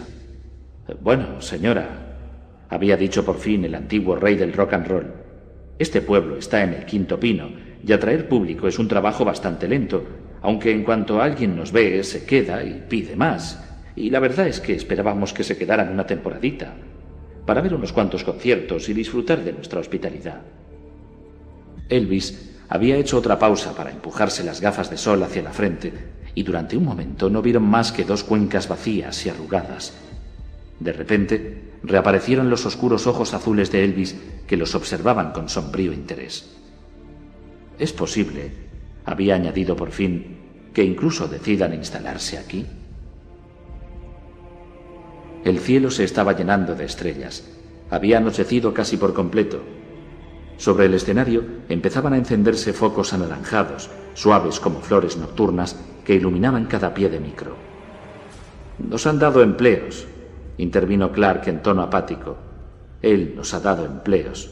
El que se parece a Elvis Presley». «Es Elvis», corrigió Sissy Thomas. Sin embargo, Clark siguió con la mirada clavada en el escenario. No estaba preparado para pensar en aquello, y aún menos para escucharlo. «A Mary le han dicho que mañana empieza a trabajar en el salón de belleza Bebop», prosiguió. «Tiene una licenciatura en filología inglesa y es profesora diplomada, pero se supone que tiene que pasarse Dios sabe cuánto tiempo lavando cabezas. Y después me mira y dice: ¿y usted qué hace, señor? ¿Cuál es su especialidad?» Clark hablaba imitando con sorna el acento de Memphis del alcalde, y aquello hizo aparecer por fin una expresión auténtica en los ojos flipados de la camarera. Mary creyó que se trataba de miedo. «No deberías burlarte», advirtió. «Si te burlas te meterás en líos, y no te conviene en absoluto meterte en líos». Terminó al tiempo que alzaba lentamente la mano envuelta en vendas. Clark la miró con fijeza y labios temblorosos hasta que la camarera volvió a posarla sobre su regazo, y cuando siguió hablando lo hizo en voz más baja. «Le he dicho que era experto en software, y él va y me dice que no hay ordenadores en el pueblo, aunque no estaría nada mal montar 1 o 2 chiringuitos de entradas en el pueblo. Entonces el otro tío empieza a reírse y dice que hay un empleo de chico de almacén en el supermercado y...». Un brillante foco blanco iluminó la parte delantera del escenario. Un hombre bajo, enfundado en una cazadora tan estrafalaria que hacía que la de Buddy Holly pareciera discreta, entró en el haz de luz con las manos alzadas como para sofocar una estruendosa ovación. «¿Quién es ese?», preguntó Mary a Sissy. «Un disc-jockey del año de la pera que presentaba un montón de conciertos. Se llama Alan Tweed o Alan Britt o algo parecido. Casi nunca lo vemos fuera de aquí. Creo que bebe. Se pasa el día durmiendo, eso sí que lo sé». Y en cuanto el nombre surgió de los labios de la muchacha, el escudo que había protegido a Mary desapareció, y el último vestigio de incredulidad se esfumó como por encanto. Ella y Clark habían ido a parar a paraíso del rock and roll, solo que en realidad se trataba de infierno del rock and roll. Y aquello no les había ocurrido porque fueran malvados, no les había ocurrido porque los dioses estuvieran castigándolos, sino porque se habían perdido en el bosque, nada más. Y perderse en el bosque era algo que le podía pasar a cualquiera. «Esta noche tenemos un concierto fantástico», tronó el maestro de ceremonias con entusiasmo. «Tenemos a Big Bopper, Freddie Mercury recién llegado de Londres, Jim Croce, el increíble Johnny Ace». Mary se inclinó solícita hacia la muchacha sentada a su lado. «¿Cuánto tiempo llevas aquí, Sissy?» «No sé. Es muy fácil perder la noción del tiempo. 6 años como mínimo, o quizás 8 o 9. Keith Moon de los Who, Brian Jones de los Stones, la encantadora Florence Ballard de las Supremes, Mary Wells». «¿Cuántos años tenías cuando llegaste aquí?», preguntó Mary, articulando por fin el mayor de sus temores. «Cass Elliot, Janis Joplin». «23. King Curtis, Johnny Burnett». «¿Y cuántos años tienes ahora?». «Slim Harpo, Bob Oso Hyde, Stevie Ray Vaughan». «23», repuso Sissy. En el escenario, Alan Freed siguió arrojando nombres al parque casi vacío mientras salían las estrellas, primero 100, luego 1000, después demasiadas como para contarlas, estrellas que habían surgido de la nada y que ahora brillaban en todos los rincones del negro firmamento. El presentador siguió gritando los nombres de las víctimas de sobredosis, las víctimas del alcohol, las víctimas de accidentes aéreos y las víctimas de disparos mortales. las que habían sido halladas en callejones, flotando en piscinas o en cunetas, con la barra de dirección clavada en el pecho y la mayor parte de la cabeza arrancada. Recitaba los nombres de los jóvenes y de los viejos, pero la mayor parte eran jóvenes, y cuando oyó los nombres de Ronnie Van Zant y Steve Gaines, recordó la letra de una de sus canciones, la que decía: «Oh, lo hueles, hueles ese olor». Y sí, desde luego que olía ese olor. Incluso allí, en medio de la nada, en medio de la clara noche de Oregón, Mary percibía aquel olor, y cuando tomó la mano de Clark fue como si tocara la mano de un cadáver. «Muy bien», aulló Alan Freed. Tras él, en las tinieblas, varias hileras de sombras desfilaban hacia el escenario, guiados por pipas que llevaban linternas de bolsillo. «¿Preparados para pasarlo bien?» No obtuvo respuesta de los espectadores esparcidos por el parque, pero agitó los brazos y se echó a reír como si un público inmenso hubiera reaccionado extasiado. Todavía quedaba luz suficiente en el cielo como para que Mary pudiera ver cómo el anciano se llevaba la mano a la oreja para bajarse el volumen del audífono. «¿Preparados para la marcha del siglo?» Esta vez sí obtuvo respuesta, un chillido demoníaco de saxofones que procedía de las sombras del fondo del escenario. «Pues entonces, adelante, porque el rock and roll nunca morirá». Cuando los demás focos se encendieron y empezó a sonar el primer tema del larguísimo concierto de aquella noche, era «Que me aspen», cantada por Marvin Gaye, Mary pensó: «Eso es lo que me temo. Eso es exactamente lo que me temo».